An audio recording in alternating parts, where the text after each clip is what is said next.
Hello, my name is Nadine Diwan, and in this episode today, I am interviewing Anthony Chene. Hello, Anthony. Hello, nice to meet you.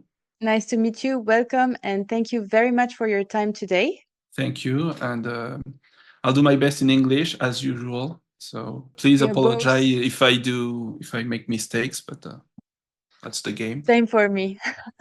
We are both French speakers, so let's try our best in English. You have conducted around 60 to 70 interviews in French about near-death experiences and 50 interviews in English. You have made documentaries in both English and French on the topic of consciousness, such as Who We Are, Beyond Our Sight, and En Conscience, as well as on our true origins and the power of intuition in enlightenment.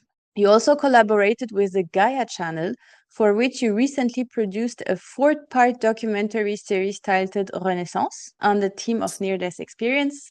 You recently also did a new interview about a former military commander who became a medium and talks about consciousness in the other realm.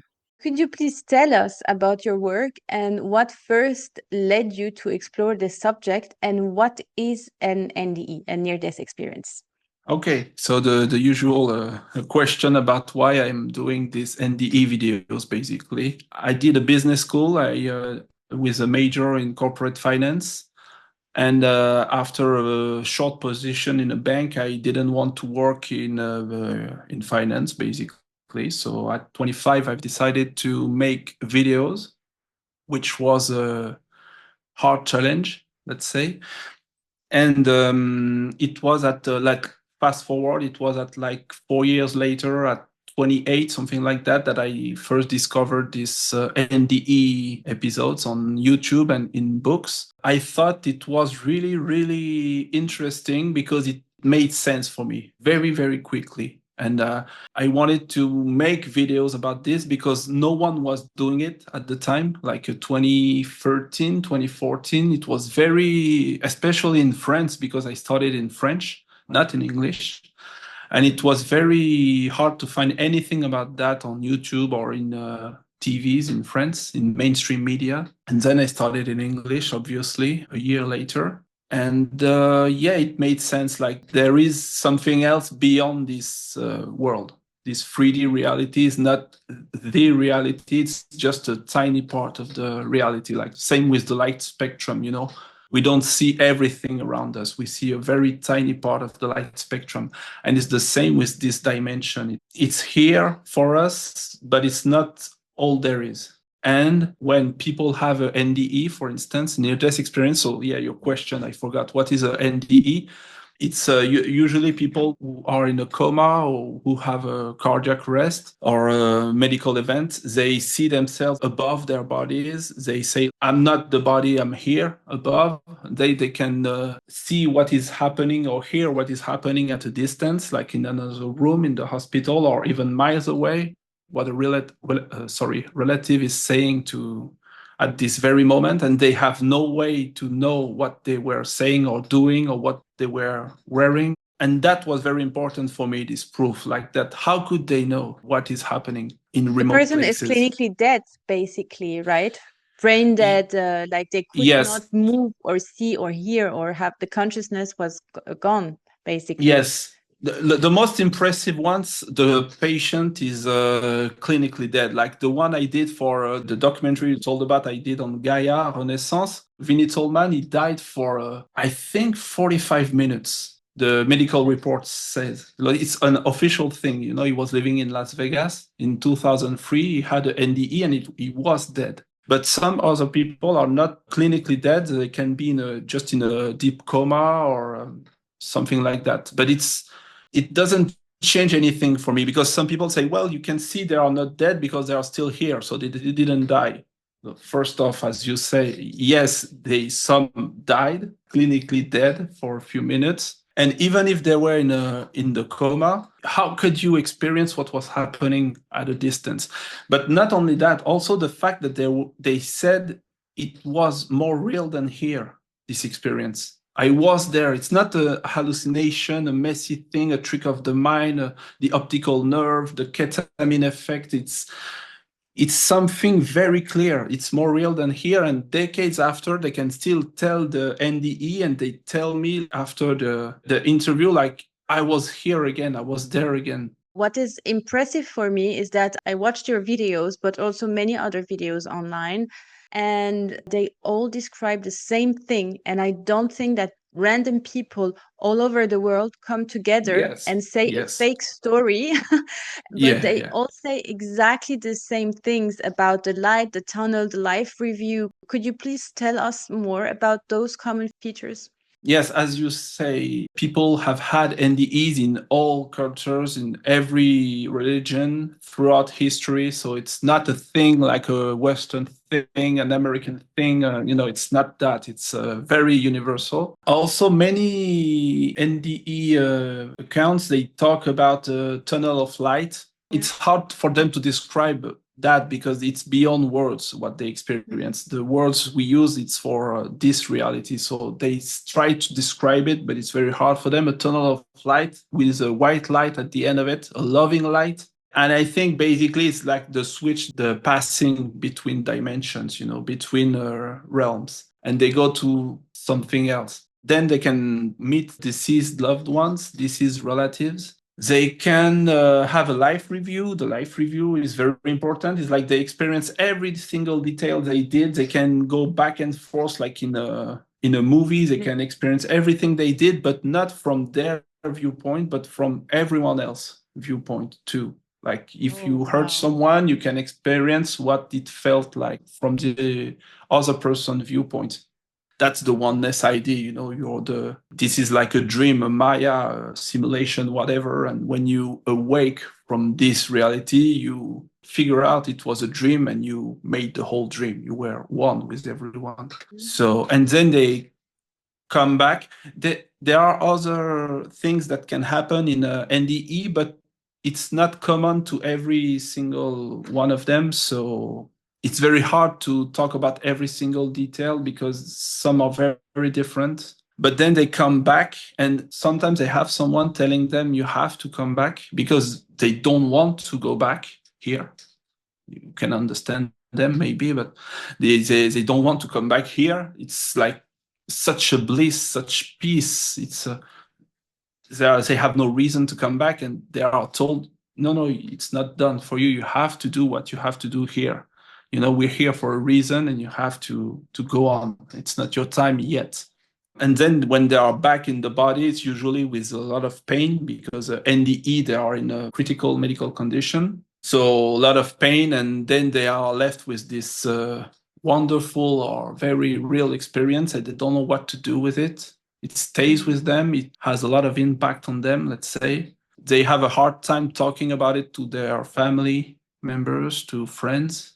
Sometimes there are a lot of divorces after that too. Yeah, I'm trying my best to summarize what is a NDE and the main aspects, but it's a giant topic, so I'm doing my best It's a here. very big topic, yes. And I mean, it's true, we cannot summarize common features, and all of your videos, all of the people you interview, they have sometimes so fascinating details about what happened. And we will talk a bit later about the experience of Rob Gentile, which was for me one of the most amazing in the terms of descriptions. But there is something I noticed that they say very often is that we choose our lives before coming here, or we prepare our lives. But there is something that I heard a lot in religions and philosophies, it's the free will. And this is a question I cannot figure it out. How is it possible to have a plan for our lives, to prepare our lives, to choose events that we want to live, as they say, good ones or bad ones, but then at the same time, have the free will, and what would be the purpose of the plan? I'm sure you have a lot of insight on this question. Well, yeah, that's again, that this one is a very hard question, like the free will or destiny question. And I think we all have this question, and it's a question that is often coming back in comments.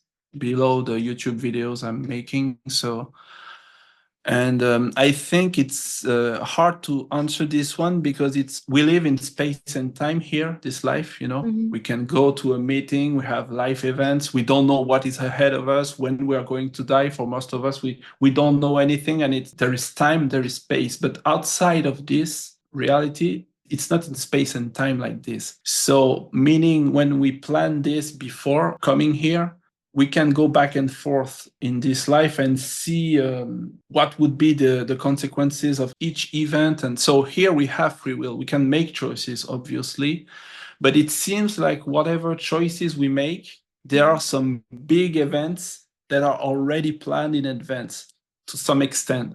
But the free will also is about like how you are going to react to what is happening to you. Difficult childhood or because people often say, well, how can you say we planned this in advance? Like you have people who have had such terrible lives, you know, it's horrible. So it's hard to come and say, well, it's all nice. And we planned this because we wanted this. And people can say, how could I want this? So yeah, it's a tricky question, but I think this place is not hell, but it's not heaven.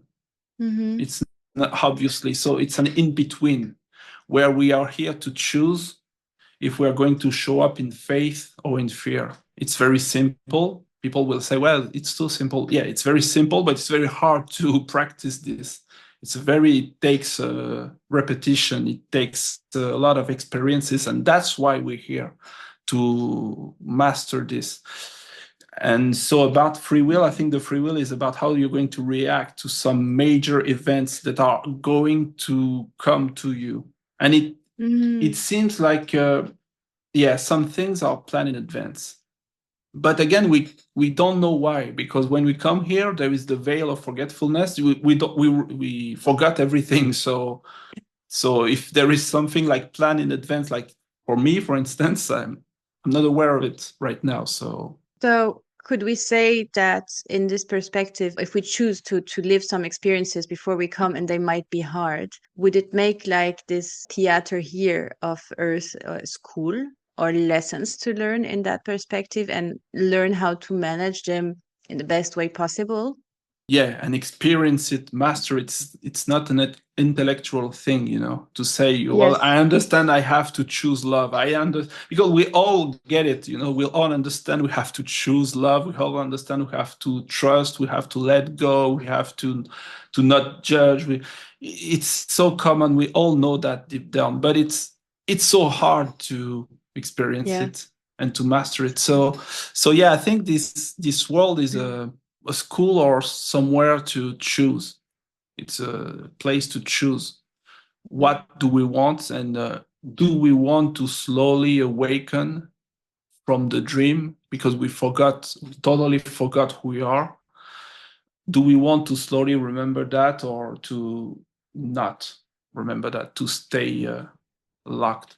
But some people disagree with that. I know that some people say, no, no, no, this is a trick of the devil and this world is hell and it's a soul trap, and no matter what you do, it's all about suffering and you're wrong. And I don't think so, because I think these people forget that there are higher beings, higher realms. There are people able to help.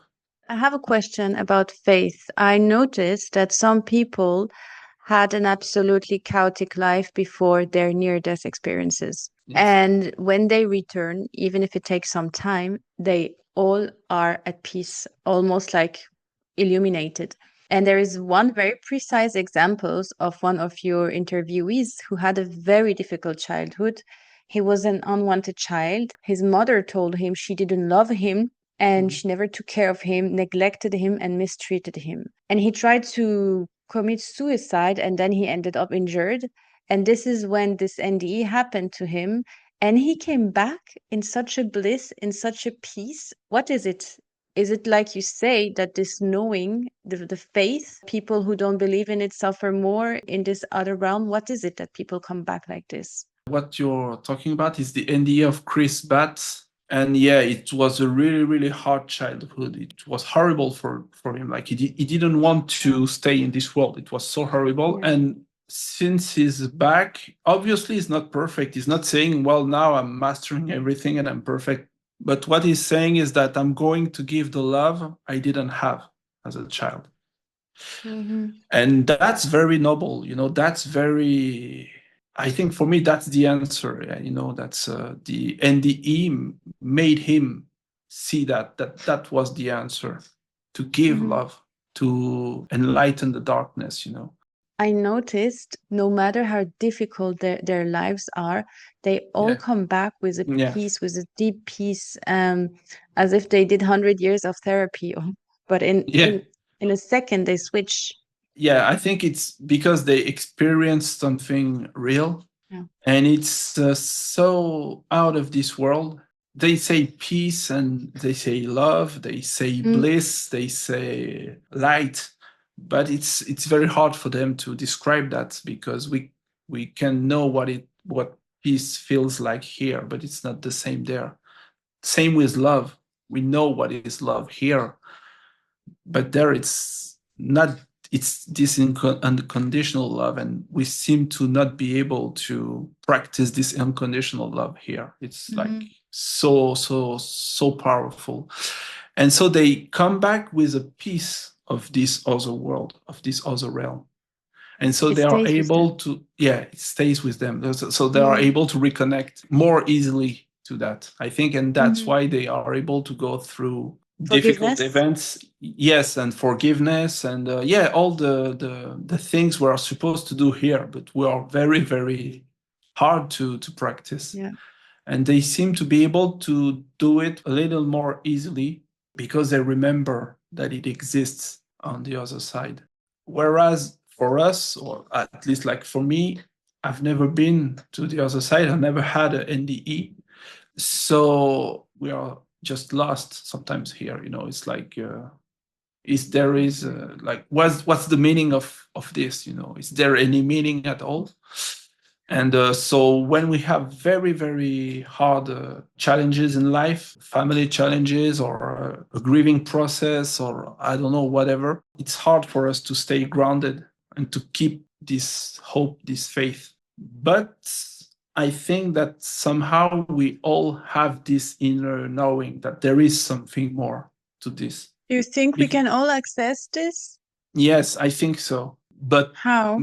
well, there are many practices, but it has to be consistent. It has to be like deep states of meditation, Yes. hypnosis, or even like, very simple things like walking in nature, or like for me, the sea, like the beach, the sea is very important for me to connect. But for some people who have very, very important problems, it's not going to be perfect overnight. If someone, a therapist or anyone, is trying to sell you a technique that like it's going to be perfect with what he's selling, it's usually a scam. And yeah, there are scams in this world. So healing takes time. What I noticed from all your interviews is they say that this is our true nature. Yes. No matter what religion or Yeah. origin they are, they all say that when they return, they share a deep belief in a higher creative force, and Yeah. that we are a part, a piece of this higher creative force. They describe it very often as love, Mhm. as light, as God. And what's so important for me is to know that actually we are part of this, and if we want to find a way back even here, we can be connected. And I would like to talk about the experience of Rob Gentile, because he said that this dimension where there is the light, everything seemed to be composed of mathematical equation, and he said they were suspended all around him, forming an immense network of light. And he speaks of trillions and trillions of luminous points intertwined together and extending infinitely to space like a neural network, and each light represented a life. And then he explained that the nature of God is love and light, and he also said that quarks are the building blocks that God uses to create matter, and that combined it can generate infinite possibilities. Basically, we are a part of this source. So if we would want to go back, it shouldn't be that difficult if we really want to connect. Yeah, that's a good observation. Yeah, it shouldn't be that difficult. That's also a question I have a lot these days. Like, why is it? Why is it so It difficult? should, yeah, it should be more simple. So yeah, it's not easy. Like at least for me, it's not easy, but I know it's there. And when I'm making these videos, like at every point of the editing process and everything, sometimes I can feel and I would say be in this energy. There are moments where I can just be in it. I feel it, and I think that's what I try to put in these videos, and what people feel is that God is, or source is here for you. Just have to ask. You just have to be open to listen to it and to receive. But I think that's our biggest problem in this Western world, is that we don't want to listen to anything that doesn't fit our model of understanding of the world. We have an education, we have beliefs about men, about women, about money, about this and that. And if God himself or itself or angels or anything or the higher self is trying to show us something in our daily life, very often we dismiss it because it's not what we think should happen. Mm-hmm. So we don't receive it. And then I complain, for instance, like, well, I didn't have any answer, but I did have the answer. Like if I look back at my life, I had exactly the answers to what I was asking for. I just had to Mm-hmm. trust, just had to trust because To I didn't listen. know. Yeah, to listen and to let go, because obviously I don't know what is going to happen. When I started these videos, for instance, like your first question, I didn't know what I was going to do. When I quit finance, I didn't know I was going to make videos about this. So it's learning to trust and to receive what we need to receive. It's all, about science and synchronicities, the life is speaking to us. I think every single detail is important in our life. And that's the way they communicate with us. I think it's very simple. That's why we say this life is like a dream or a simulation. It's like it's talking to us all the time. Life is intelligent, every single detail is intelligence, but we just need to calm down and listen, because we talk too much and we don't listen enough. And I'm talking about myself basically, because I'm the one doing this most of the times. I'm making videos about that, and then I don't understand and I don't listen.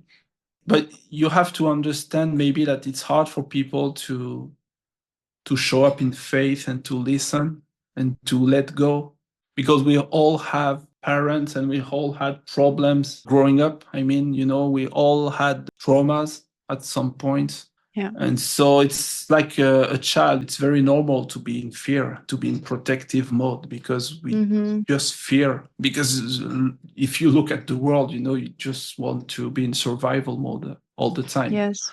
And then you die, and you are not in survival mode anymore because you're not in this world. So yeah, I guess the survival mode is just working for a short amount of time. But yeah, I lost myself in the answer. But I think I answered the question, at least for me, because it's a learning process, and you have to make the intention first. Help yourself, and heaven will help you. We have to be willing to ask, and then we need to receive. It's the masculine, feminine part of the being. Mm-hmm. And the feminine part of the human being, the receiving part, the receiving process is often very, very hard to practice In in our this world. societies. Yes, And it's not meant. This world is not meant to to live like this. It's meant to be like crazy, basically. I think we're all crazy people walking around, basically, at this point in time. It's like but this is what I noticed, is that all the peoples who you interviewed and did an NDE, they all came back like connected. And I really think that this is why they still have all their life the peace and the faith.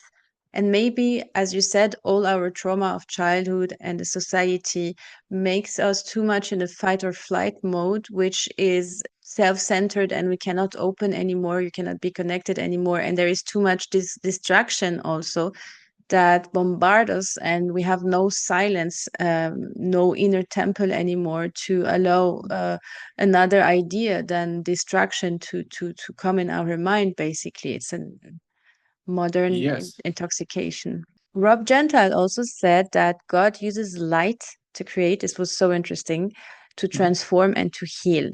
And Yes. he said we don't need to be on the other side to experience that. We can experience that on earth. So this was the point of what you were saying. I mean, we don't need to be on the other side to be in this place, to be interconnected.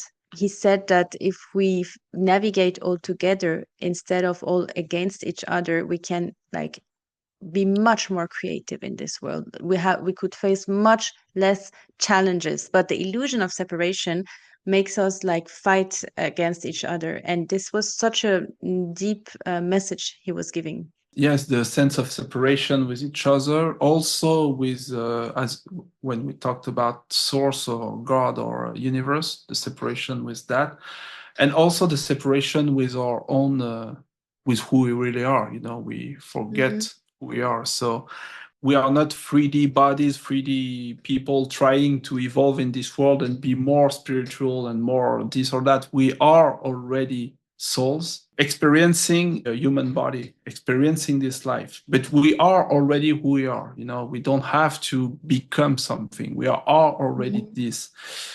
But we forgot. We forgot because we needed to play a role in this dream for a while to experience some things to grow, as we talked about before. But if we get too much caught up in the ego self, the little man or woman in this world, we are going to suffer a lot because we are going to feel very, very alone at some point. Mm-hmm. Deep down, I mean, and we can have relationships, friends, a lot of money. It's of course, obviously, it's a good thing to have all this in this world. But if you only have this and you feel very, very separated and you think there is nothing else and you're just this, it's not cool. It's not cool at all because at some point you're going to die also. So it's it's like what's the point, you know? That's why a lot of people they do alcohol, drugs, or anything to try to escape this inner knowing, you know, that we are something else. And so, yes, about the separation oneness idea, you know, it's like when you are in a dream or in a nightmare, you do something, you are chased by someone, there is danger and everything, and then you wake up, you open your eyes. Mm-hmm. And in an instant, we understand it was not real. Mm-hmm. We never were this little character in the dream or the nightmare. We were Mm-hmm. the one making the whole scene, the whole dream, or the whole nightmare. It's the same when we die from here. People have a life review, they experience what they did, but from everyone else's viewpoint, meaning they were the whole scene at some level. They were just experiencing this. And everyone is the whole scene. The oneness idea is not about being kind. It's not that. It's not like I want to be one with people around me and play nice. It's much deeper than that. It's the nature of reality and of consciousness itself. At some level, we are the whole scene, and that's enlightenment. We are not the small character in a scene. We are the whole scene. That's enlightenment, and it's a state that is very, very hard to reach. It's very hard to reach, but it's the truth. You know, it's the truth. You just mentioned the idea of consciousness, and you did a whole documentary dedicated to that. It's called Yes. Who We Are. You interviewed very famous figures like Bruce Lipton, who is doctor in developmental biology, Rupert Sheldrake, doctor in biochemistry, author and lecturer, and Dean Radin, doctor in psychology, engineer, and principal researcher at the Institute of Noetic Science in California. And I was about to ask you, what is consciousness according to your researchers and to your interviews? And is this consciousness, this field, this place where everybody goes beyond space and time? Okay, it's it's a hard question, but it's hard to explain because it's so obvious that we don't understand. You know, if you ask someone, "Do you exist?" the person won't, she or he won't have to think about that. Let's say, let me see, yeah, I exist, I can make the logical conclusion, or let me feel it with my emotions. Do I exist? No, it's like a silly question. Of course I exist. Like if you ask me now, I know I exist. I know I'm here, I exist. It's obvious. This knowing of existing is consciousness. It's as simple as that. But it's so obvious that we don't think about it like we exist. This knowing of existing is not coming from the brain, but it's filtered through the brain, meaning that when the brain dies, we still know that we exist, but we don't have this knowing through the filter anymore. It's another level of existence of reality, but we still know that we exist. That's why when people, psychic mediums, good psychic mediums, they contact the other side, the afterlife, and people on the other side, they don't have to figure out if they still exist or not because they don't have a human physical body anymore. No, they still exist. It's obvious. So that's consciousness, and consciousness is not produced by the brain again. It's filtered through the brain, like a radio station, receiving programs. When you break, the radio station is broken, the program still exists. Still running. Are we beings of consciousness? Because one of your interviewees said, when I came back to my body, it was too small for the whole consciousness that I was. So is this what our true essence is, according to your researchers, like beings of consciousness? Yes, we are consciousness. We know we exist here, obviously, but we cannot bring everything we are here in this body. It would be too much for this body and this 3D reality to bring everything you are, the whole soul here. It's not possible. So you bring a tiny part of yourself here. And that's the filter of the brain. The filter is filtering a tiny part to operate, and the brain is here. We are here to operate in this 3D world every day. We're not here to escape. That's why NDE accounts, they were told that you need to come back, you need to do what you were supposed to do here. So we are beings of consciousness, but here we can only experience a tiny part of it. And all these people who did a near-death experience, they had access to this full spectrum. Yes, a larger spectrum, yes. A larger spectrum of it. But there are many traditions who say that it's totally possible to expand our consciousness, and with practices like you said, as meditation. And what is interesting is that by expanding this consciousness, by going closer to this other realm, it's always possible to take a bit of this peace, a little bit of this love. And this is also what people say who practice intense meditation. They're getting closer to this other realm that is our true nature. Yes. And then I think then we are able to master this existence a little more fully, a little more, because it's always hard, but that's where the idea of magic is coming from. Dean Radin is talking about it in the documentary Who We Are. It's because this reality is made of matter, but matter is made of nothing. When you go deep down, deep down, deep down, deep down, won't explain it all now. It's like it will be boring, but deep down at a subatomic level, there is nothing. It's just energy vibrating. Vibration. So there is, it's very strange to think that this world we experience every day it's not real. It's relatively real compared to us, to our consciousness. It's in relationship to us. But it's the same with deep states of meditation. When you go deep, deep below the subconscious programs, below the sense of identity, below the education, everything, you go to a place where your sense of self is still here, but it's a void. It's nothing. You just exist. without emotions, without anything. And this deep state of meditation where you can go to this place, this void, is the same source than the source of matter when there is nothing. So this explains how you can then, if you're a true master, like a yogi, or really, it's really hard, you can then, to some extent, manipulate your reality. You can change it with with who you are, because it's one at some level deep down. So that's why they can do miracles and all these kind of things. But it's easier said than done. I, like myself, I Yes, don't of I don't course. do that, but it's possible and it makes sense.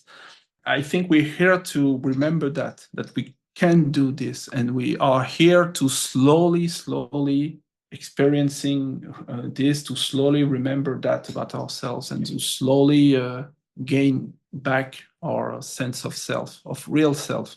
So Jung had yeah. also an experience, a near-death experience, and he said it's not about denying this 3D reality, but it's about navigating it with more wisdom, with more peace. And I think at least when we know, because knowledge is power, that there is something else, even though if life can be difficult and it's normal to struggle, at least it can help. It can give a north to stick on, maybe in difficult times, or it's not all desperate, it's not all dark. Your documentaries, this is what you said earlier, they really, really, like when people are explaining it, they really transmit this piece. I don't know, it's in the way they explain it with the words, and they're so calming and so reassuring. You really translate well this energy that they put out there. But at least if we know this, it's makes us maybe easier to navigate everyday life. Yes, I think so. That was one of my first intuitions when I started these videos. Is like, because before discovering all this, I was making a lot of videos and reading a lot of books about economics and financial crisis, and I've met a lot of experts and financial people, because it was my field. I did that's what I was doing, and I was very depressed about all this. It's obvious there is no real hope in what we are living. It's all like just for some time trying to make as much money as possible. Okay, why not? It's a good thing, but then what? Then it's doesn't make it. This world doesn't make any sense. But then when I discovered all these things like NDEs and everything else, it was so important for me to figure out that, oh, this 3D world would be doomed without higher dimensions. The existence of higher realms, higher dimensions, is helping us. Otherwise, this world would collapse on its own Mhm. without it. But this is real, and that's why there is still hope in this world. Mhm. That's why we still have to have this quest, this inner quest. That's why we have to go on, because life is death, sorry, is not the end. There is no death, basically, just the death of the body, but it's not what we think it is. And we have just to carry on, because we don't know what we don't know. And some beings out there, I don't know who, because I don't see them, but I wish I could see them, but they seem to know more than us, and they tell us to go on, carry on. So that's the hope. And the hope is not coming from this world. It's coming from above, from something else. So that was my realization at first. One person said that when he was up there, the only thing that mattered, the question that was asked him was, how much did you love? Yes. It's not how much money you made that you will remember. It's not how pretty or famous you were or whatever. The Mm. only thing that matters is a gesture, opening the door to someone who needed help, or this little gestures of everyday life, which is love, expressions of love, and that the only thing that mattered up there is how much did you love. Yes. Someone was told, I don't remember who, someone was told on the other side, like the important thing in each situation in your life was, can you love this? Are you able to give love to this situation, you know? Difficult parents or whatever you can think of in a, whatever challenge you can face, like, can you love this? Can you still be able to give love and light to this? It's a very hard thing, but it's the only, as you say, it's the only thing that matters on the other side. Because it's easy to love the people we love, but it's Yes, difficult to love the people who hurted us. And this is the goal. yes. The same with forgiveness. A Course in Miracles, the book says the real forgiveness is when you realize there is nothing to forgive. And to give forgiveness is the same than receiving forgiveness, because we are one. So you receive forgiveness by giving it. This is really what comes out of all your documentaries, who are absolutely fantastic. We try Yes, thank to you. make it all compact in a short interview, which is impossible. That's why I ask all the viewers to really go and watch your documentaries, because all these topics are mentioned. And as I said, there are 50 documentaries in English. So you did an amazing job. Thank you. Really well done. It's a hard work. It's hard work, let's say. And if someone wants to tell you an NDE, we will put your contact details below. Yes, of course. Yeah. Probably this will inspire more people to have the courage to come and talk out.